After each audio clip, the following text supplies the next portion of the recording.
একটা আজকে আপনারা আবার প্রমাণ করে দেখতে পারেন যে অনেক ভ্যানওয়ালা রিক্সাওয়ালা তো দূরের কথা, এমনকি স্কুল শিক্ষকদেরকেও আমরা জিজ্ঞেস করছি, ভাই আপনি কি ট্যাক্স দেন?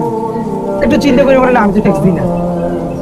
এখন আমাদের দেশে ঢুকানো হয়েছে মনস্তত্ত্বে ট্যাক্স দেয় শুধু যারা ট্যাক্স পেয়ার, বড় লোক, মানে রিটার্ন সাবমিট করে বছরে একবার।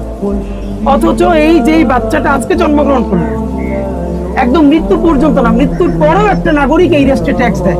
আপনি বলবেন মৃত্যুর পরে কেমন? আপনি মৃত্যুর পরে যে কাপড়ের কাপড়টা কেনে, এটার মধ্যেও ভ্যাট ট্যাক্স আছে। এই যে খাটিয়াটা কেনে, মোমবাতি কেনে, আগরবাতি কেনে, তার মধ্যেও ট্যাক্স আছে। এখন এই যে আমরা ভ্যাট দেই, দেখেন 5 টাকার একটা জিনিস কিনলো, এই যে রিক্সাওয়ালা বাড়িতে 10 টাকার কথা বলে, 10 টাকার মধ্যে মিনিমাম তো 3 টাকা ভ্যাট ট্যাক্স, ওইটাকে ঠিক করেই কল রেটটা ঠিক করা হয়। এখন আমার দেশের যখন কোটি কোটি মানুষ জানেই না সে ট্যাক্স দেয়, তাহলে আপনি ক্যারে জানাবেন যে আপনি এই রেস্টুরেন্টে টাকা দেন, আপনার টাকায় রাষ্ট্র চলে? তো সে যদি নাই জানে আমি টাকা দিই, সে মালিকানা বুঝবে কেমন?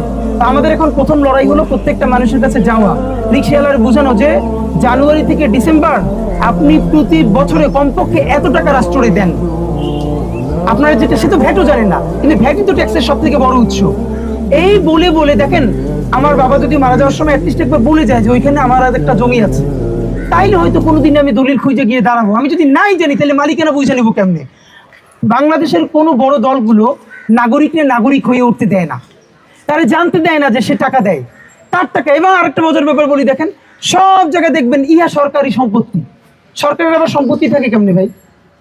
সরকার যখন ধরেন বিএনপি ক্ষমতায় আসুক, জামাত আসুক, যে দল আসুক, তারা কি কোনো টাকা নিয়ে তারপর সরকার গঠন করে? সরকারের তো কোনো সম্পত্তি থাকতে পারে না, এটা পাবলিক প্রপার্টি, মানে জনগণের সম্পত্তি। রাষ্ট্র জনগণের, সম্পত্তিও জনগণের। সরকার এটার মেনটেন্যান্স করে, একটা নির্দিষ্ট ম্যান্ডেট নিয়ে তার বিনিময়ে তারা বেতন নেয়, সে স্যালারিড।